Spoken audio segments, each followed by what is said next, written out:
Hello, if you've been here before, welcome back. If not, hi. My name is David, and I make videos talking about media that I want to talk about. This is my edition of the Coffee Book Tag, a booktube tag based off of prompts for types of coffee or types of drinks, at least. I have a playlist full of other booktube tags. If you want to check that out, please do so. I saw this tag from the account of the Forgetful Scholar. I saw her video a while ago, and it's taken me a time to get to it, but I finally moved in, finally have everything, all my books set up. This is fun. So yeah, I'll have her video and her account linked in the description below. So if you want to check her out, please do. She's so fun. I love her reviews about different books that she's reading. So go check her out. Thank you so much, The Forgetful Scholar, for making this tag and showing it to the world that led me to see it, that led me to make this video. So yeah, this tag is 9 different prompts based off of 9 different coffee drinks. Most of them are coffee, or just 9 different drinks in general, and talking about the books based off those prompts. I will say, I thought this would be really fun to do because I don't drink coffee. So the only caffeine I take is like energy drinks, and I do not like the taste of coffee. Recently, I've been starting to like tea a little bit more, sweet tea more than anything. I've tasted some sweet teas recently. I'm like, you know what, this is pretty good. And so, but yeah, I don't like coffee. And when I saw this book tag, I was like, what is this about? But I really liked the prompts. The prompts had very interesting questions to answer. And so I was like, yeah, let's do it, even if I don't drink coffee. And I hope this sounds fine. I will have different drinks. I show off the different mugs that my boyfriend has. None of these, okay, most of these cups, mugs that I'm going to show, or most of them are my boyfriend's. There's like 1 or 2 that are actually mine, but he uses mugs more than I do because he drinks coffee. But yeah, I'm going to be showing them off too. I hope the microphone is not going to be messed up because of this. If it is, I am so sorry. Anyways, prompt 1, black coffee. Name a series that's tough to get into but has hardcore fans. I chose the Expanse series by James S.A. Corey. I've seen a lot of people enjoy this series a lot, and it's such a huge series that I'm like, that would be hard to get into. And also because it's very hard science fiction, I feel like the individual books themselves would also be very difficult. But I'm really excited to get to read them, get to read the series eventually. I have a bunch of other stuff that I need to get to before that. But yeah, I mean, I've heard a lot of good things about this series. There's a show for this series as well. What is on Sci-Fi Channel? No, I don't fully remember, but I've heard that it's a really good series, and a lot of booktubers have talked about this series, and they talk about how good this book series is. But that's a daunting thing to try to read. I think I saw like 9 books total. That's a lot, and I can do that. I just need the time for it and the patience, and I have so much other things to get to before I get to that huge series. So I'll get there eventually, but I do really want to read this hard sci-fi series because I mean, it's sci-fi. I love science fiction. I feel like I have to read the series eventually. The next prompt is Peppermint Mocha. Name a book that gets more popular during the winter/festive time of year. I feel like this is a trivia question more than anything. It's not opinion based, as far as I can tell. But what I have noticed when it becomes wintertime, what book I see more and more people talk about. Most of the time, it's dark academias, and for that, I chose Babel by R.F. Kuang, which I recently read. I recently loved. Babel, I've been wanting to read for a long time, and it's a dark academia. It's the first dark academia book that I've read, and one of the most famous dark academia books to read. And usually during the like winter festival, it's like in the middle of like school and classes, university and stuff like that. And so I see a lot of people talking about Babel in that context of like, this is great for when you're wanting to be in that sort of world. And it is, and it's about a young Chinese boy who is taken by a professor for Oxford and taken to Oxford to be taught different languages to translate, and there's also magic in there. It's a somewhat complex story, but not too complex. But I see a lot of people talking about it, and I mean, I saw it a lot that I needed to read it. Eventually, finally got to it. Worth the hype. I will say it's worth the hype. But yeah, I mean, I saw it a lot after it came out, and during the winter time. This is a great type of book to read when you're locked inside, hiding from the cold, cozy and stuff. And like, yes, very that. I did read it at work. However, I was closing out those times. I feel like if I was opening at work, then that would not have worked very well from the reading experience. But at least I was closing for this series while I was reading it.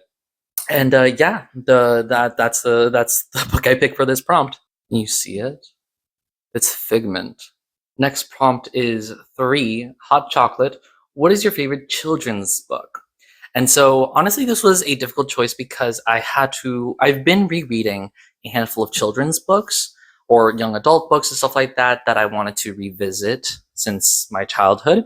But there's one book series that I read originally that I had never read when I was a child that I absolutely adored.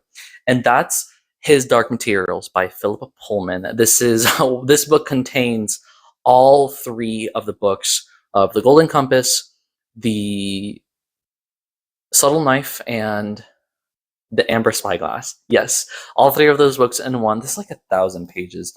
And I read this a few years ago, in 2022 or 23, I want to say.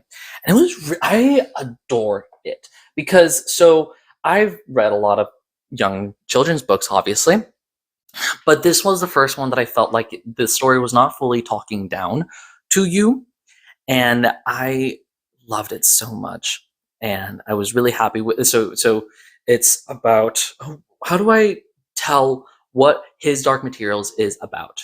Because it's a lot.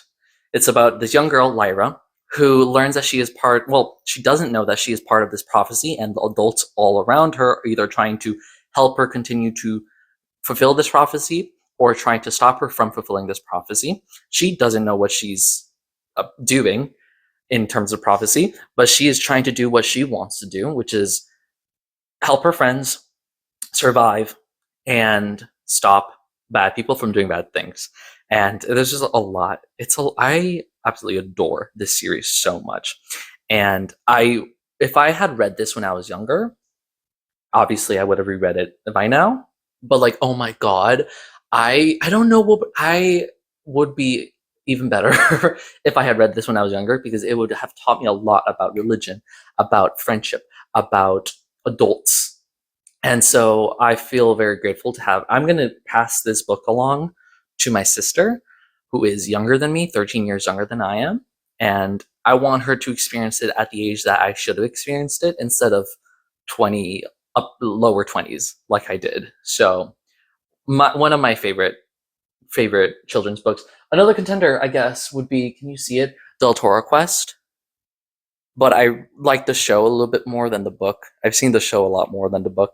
But also the adaptation of this show, amazing, stunning. I love the adaptation of His Dark Materials on HBO. Next prompt is a double shot of espresso. Name a book that kept you on edge of your seat from start to finish. And so I had a lot of contenders for that. I've been reading for the first time a handful of thrillers, and so those have been really fun. Those have been on the edge of my seat. But the one that I absolutely adored recently has been Fever House by Keith Rosen. This horror is about a bunch of criminals and a bunch of government officials are trying to grab the hand that is a severed hand of the devil that induces violence among people. And people who die from that violence also become zombies. And it's set in Portland, Oregon, which I've been to. I didn't like the city, but I love the surrounding areas a lot. My boyfriend's from Portland. But yeah, so this was one of the most shocking, the most gory, the most terrifying horror book I've read so far. I've read a handful of them, not as much as I would say that I am a horror book aficionado, but I love horror and I want to read more. And this one has recently stood the test of horror books. Some of them I've read have not been that amazing. This one's amazing. I could not expect what would happen next in this book, and all the characters and when they end their deaths and who's dying and who's attacking and everything. I was so scared the entire time about what would happen, and I loved this book so much. I would highly recommend it. I need to read the second book, which is in the post-apocalypse, I think.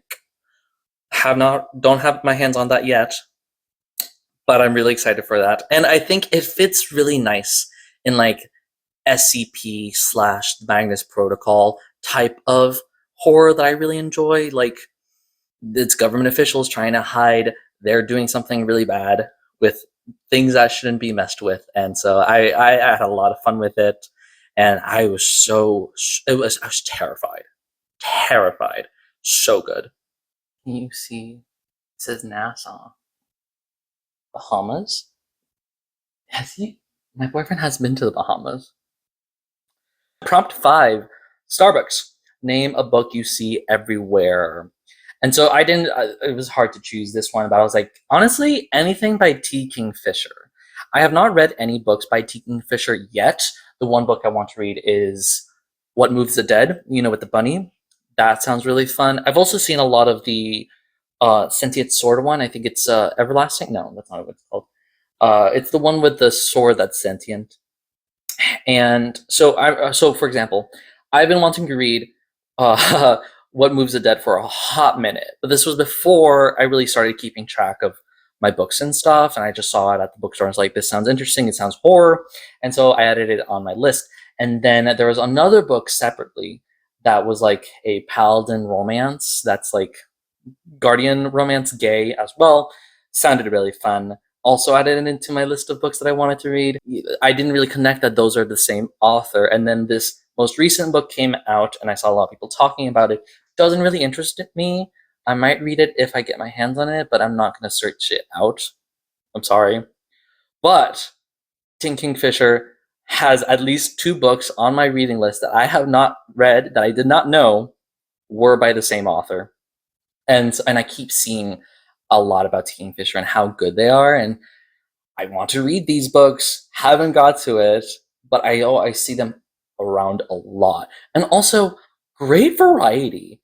Like, this is a wide variety of genres and books for one author. So great to show versatility to the judges. I got this from Epcot. It's a drink, but the straw moved around, so I knew it would be picked up by a microphone, so I just removed it. But anyways, it's it's a drink. You can drink out of this. This is actually mine. Anyways, prompt 6, that hipster coffee shop. Give a book by an indie author a shout out. I unfortunately have not read that many indie author books. I want to, now that I hear a lot. I didn't know what an indie author book was, but now in the booktube community, been able to learn more about indie books. The one book that I've been wanting to read is Intuition by Katie Carlisle. She is a local Orlando author. This book is about a woman who meets another woman who can tell the future, who tells her to get out of a plane before it crashes. She does so, and she believes that the woman can actually look in the future. And the woman tells her that someone is out to get her, and so she is trying to survive with the help of this fortune teller. Sounds really exciting. Comes out the 31st of October. I almost said Christmas. 31st of October, Halloween. I already pre-ordered it. I'm really excited to read it. Also, our other books sound pretty exciting as well. There's one book, I forget what it's called, I'm so sorry, but it's about a Bigfoot sighting, I believe. That sounds also really exciting. It's been popping off on Twitter recently, and I want to read that one as well. I forget the title, but you'll see it over here. I'm so sorry. But when I want to start reading indie authors, this is the book that I'm going to start with, or one of the books that I'm going to start with. This one does not have an easy connection to my microphone. I should have chosen a different one, but I was running out of options. So if you hear my fabric rustle, so sorry. Prompt number 7. Oops, I accidentally got decaf. Name a book you were expecting more from. A lot of options here. I have read a handful of books. I'm really excited for this one, but when I actually got to it, it was not that good. And so I have several options for that. The one that I haven't talked about in a hot minute that I've seen pop up more commonly as well is Horror Store by Grady Hendrix. I was really excited to read this book, and when I eventually got it, I was like, I need to read this. So I skipped over a handful of other books to read before that I needed to read before it. So it jumped the line, is what I'm saying, for my list of books I need to read. And I read it, and it was fine. I felt like it was one note. It's been a hot minute. It's been about 3 years, I think, since I read it. And I just remember feeling very, very disappointed with it. I felt like it could have done more. I felt like I needed more from the book. And it just felt one note. It felt derivative. I hate to say, because it was about a panopticon. I was like, I've already listened to Dinah's Archives at this point. I got it.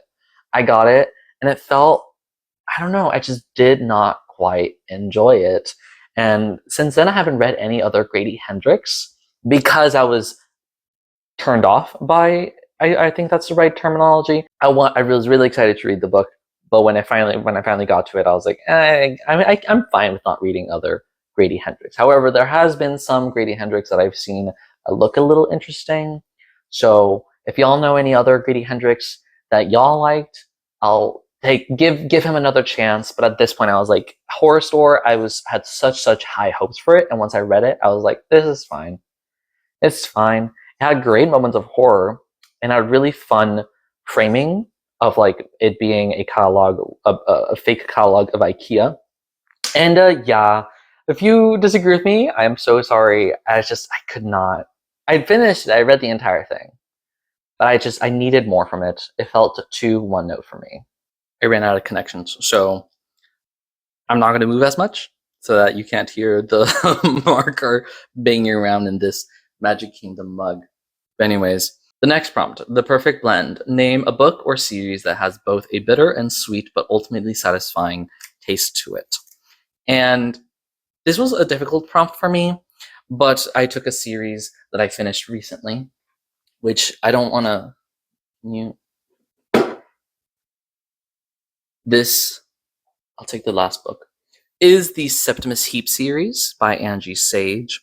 Septimus Heap, 7 books about the 7th son of the 7th son in the year 1200, I think, who is the 776th apprentice to the extraordinary wizard, who is like the grand wizard, the main wizard of this location. And we go through, I think that it should be longer time span within the books.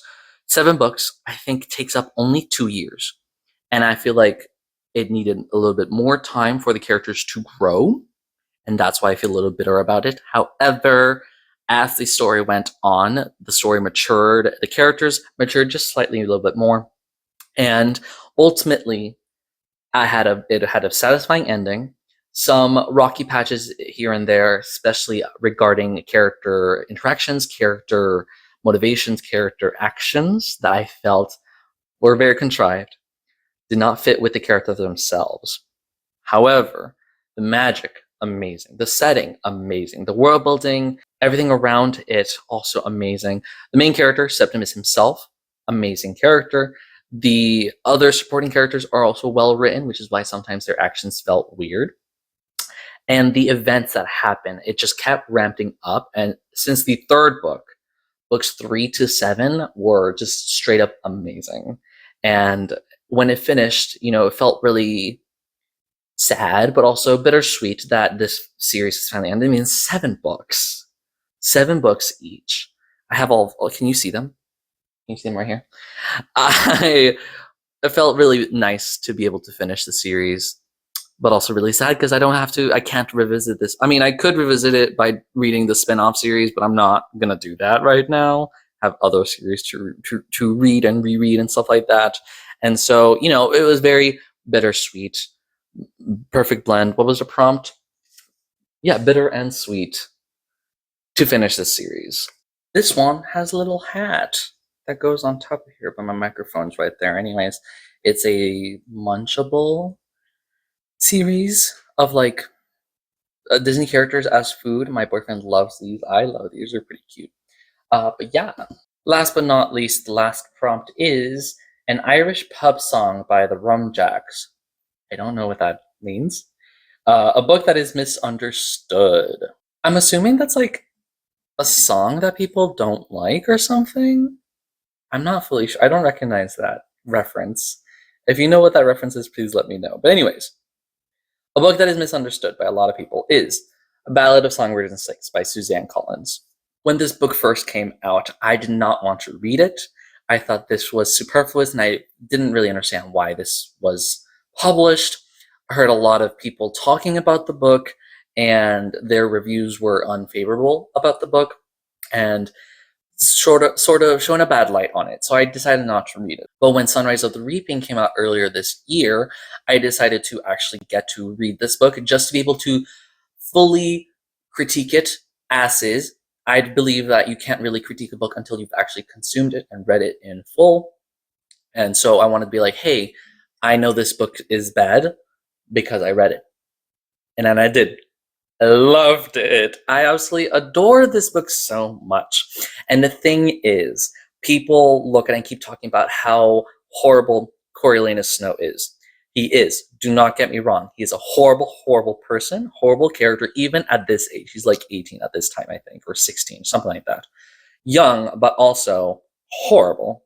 However, this book has some really smart writing, which is to use the relationships around Coriolanus to make us care for him without making us want to like him, right?